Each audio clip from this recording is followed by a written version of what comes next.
अब बात करेंगे भोपाल की, जहां मध्य प्रदेश से राज्यसभा सीट पर जल्द उम्मीदवार घोषित किया जाएगा। इस पर राज्यसभा के लिए चेहरा चौंका सकती है बीजेपी। जाति समीकरण ध्यान में रखकर उम्मीदवार तय हो सकता है। आपको बता दें कि सामान्य वर्ग के चेहरे को राज्यसभा भेजने की तैयारी अब पार्टी कर रही है। तो आपको बता दें कि कांत देव सिंह और मुकेश चतुर्वेदी के नाम की चर्चा सबसे ज्यादा चल रही है। केपी यादव को भी राज्यसभा बीजेपी भेज सकती है।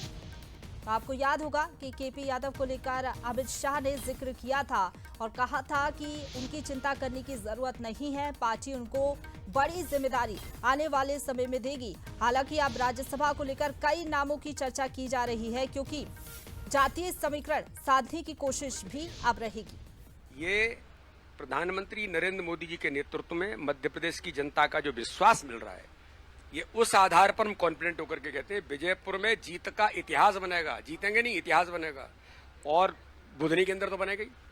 चलिए, प्रदेश अध्यक्ष बी शर्मा थे और तमाम तरह की बातें कर रहे थे, लेकिन विजयपुर को लेकर बड़े आसान भी थे। डिम्पल के साथ मनोज सनी, बंसल न्यूज भोपाल। जी, तो ये आपने सुना बी शर्मा को, विजयपुर का वो जिक्र कर रहे थे कि वहां पर पार्टी जीतेगी, ऐतिहासिक जीत हासिल की जाएगी पार्टी की तरफ से। लेकिन दूसरी तरफ अब आपको बता दें कि राज्यसभा को लेकर भी कई तरीके की चर्चाएं हैं कि जातीय समीकरण ध्यान में रखकर उम्मीदवार तय होगा। लेकिन इसी को लेकर बातचीत कर लेते हैं। सीधा हमारे साथ executive editor Manoj Saini ji live जुड़ गए हैं। मनोज जी, राज्यसभा को लेकर कई फेस सामने आ रहे हैं, कई नामों की चर्चाएं हैं, लेकिन पार्टी किसको मौका दे सकती है, क्या लग रहा है? नाम तो कई चल रहे हैं चर्चाओं में। देखिए, राज्यसभा की एक सीट खाली हुई है और ज्योतिरादित्य सिंधिया केंद्र में पहुंच गए।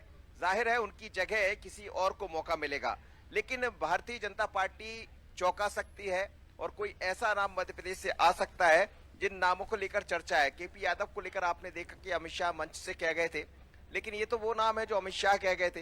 तो क्या केपी यादव की जगह कोई नया नाम होगा? तो अब आशा लता की चर्चा चल रही है। उसके अलावा हम देखें तो मुकेश चतुर्वेदी का नाम बड़े तेजी से उभरा है, और इसके अलावा दो और अन्य नाम है जिन नामों का मैं जिक्र नहीं करना चाहूंगा, लेकिन वो नाम भी ऐसे होंगे जो चौंकाने वाले होंगे। तो भारतीय जनता पार्टी हमेशा जिन नामों पर चर्चा होती है वो दिखाई नहीं देता है और कुछ नया कर देती है। मध्य प्रदेश से किसी ऐसे व्यक्ति को पहुंचाने की तैयारी में है जो आगे चलकर हिंदुत्व की बात भी करेगा और बाकी तमाम तरह की चीजें भी दिखाई देंगी। लेकिन बीजेपी रणनीतिक तौर पर निश्चित रूप से राज्यसभा में कुछ नया करने जा रही है।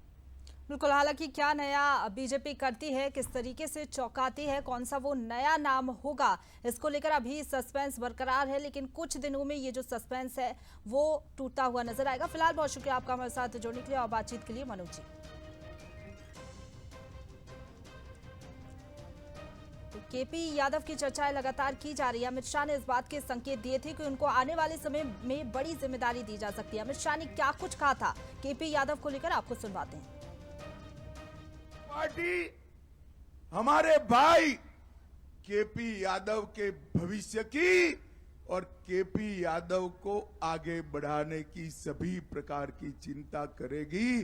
गुना वालों, आपको दो नेता मिलेंगे, ज्योतिरादित्य भी मिलेंगे और केपी यादव भी।